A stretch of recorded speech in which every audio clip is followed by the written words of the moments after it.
The question is that Grievance has been noted, and I call a member for Bonner. Well, thank you, Deputy Speaker.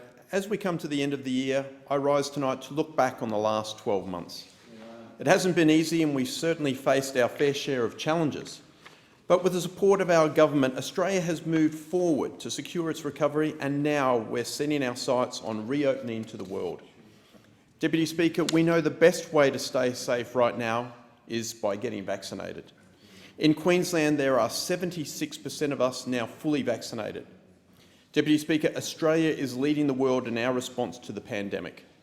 We have some of the highest vaccination rates. We are one of the most prepared to deal with outbreaks and variants, and our economic recovery is unrivalled.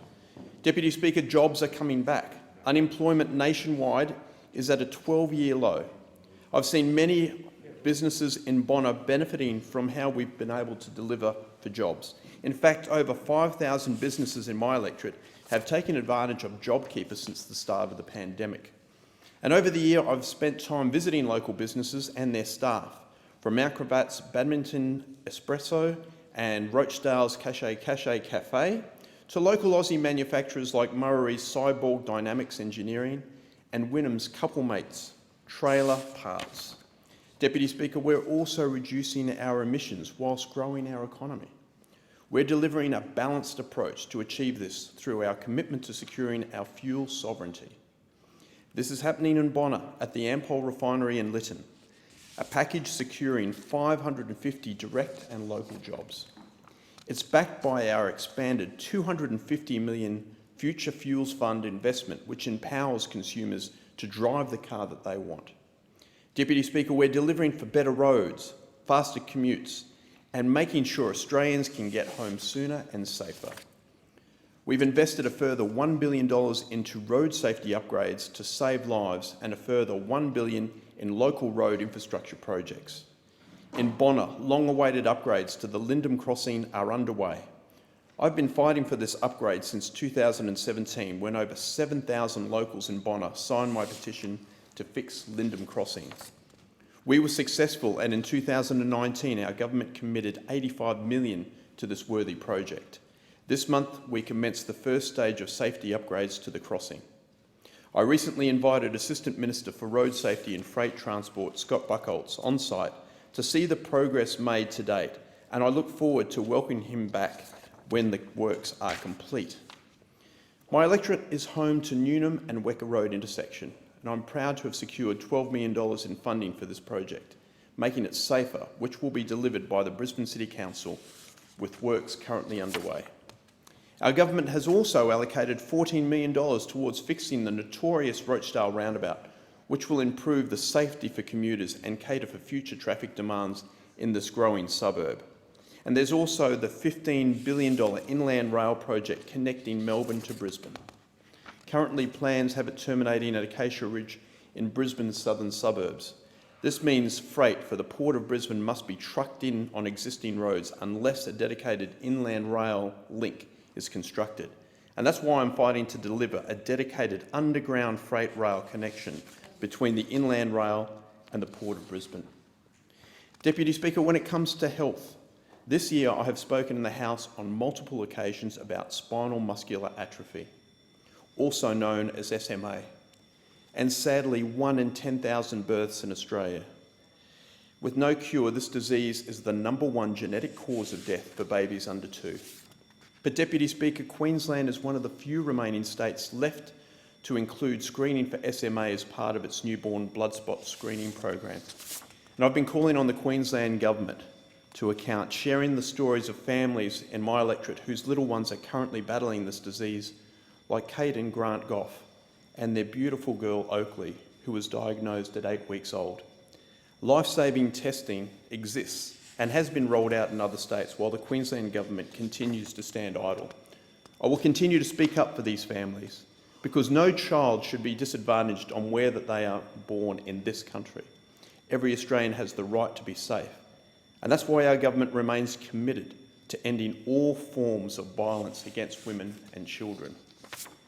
Since we came to government, we have invested more than $1 billion to keep women safe and children safe, and this year we invested a further $1.1 billion in women's safety.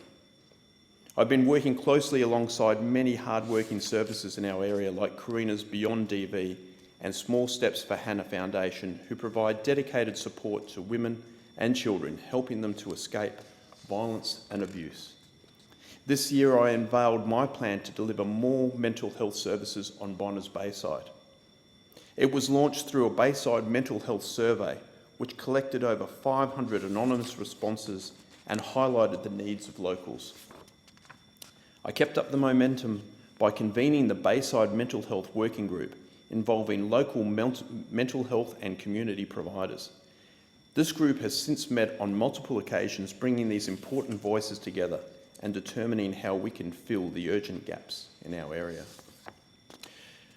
I've also shared my plans with the Assistant Minister to the Prime Minister for Mental Health and Suicide Prevention, David Coleman, who has provided his support. And currently I'm working with the Brisbane South PHN on a mental health plan with the intention to be tailored to the youth of the Bayside.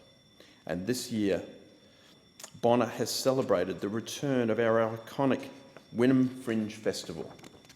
Taking place over 6 jam-packed days this month, festival founder Tom Oliver has once again outdone himself. It was a true celebration of the arts, with the Morrison government proudly securing its return as an annual event by delivering $236,000 in funding.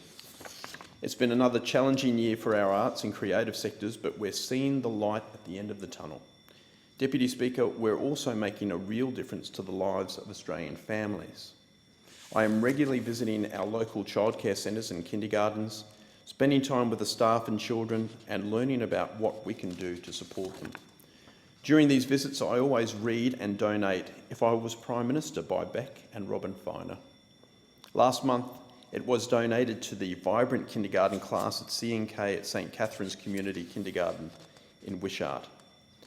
The children loved the book so much that they created and sent me their own version, which told the story of what they would do if they were Prime Minister. And I also want to take this opportunity to recognise Bonner's amazing and hard-working school communities who have demonstrated this resilience once again this year. I brought Parliament House to several local schools through mock parliament, where they debated topics such as whether junk food should be served in school cafeterias and whether Brisbane should host the 2032 Olympics, which we will now be doing. Deputy Speaker, Bonner Youth Advisory Council also met each term this year, and we even kicked off junior BYAC for students in years 5 and 6. It's so exciting to see our leaders of tomorrow in action. Deputy Speaker, it's been a big year, but our government has continued to deliver across all sectors for all people in all of our communities. Yeah, fantastic.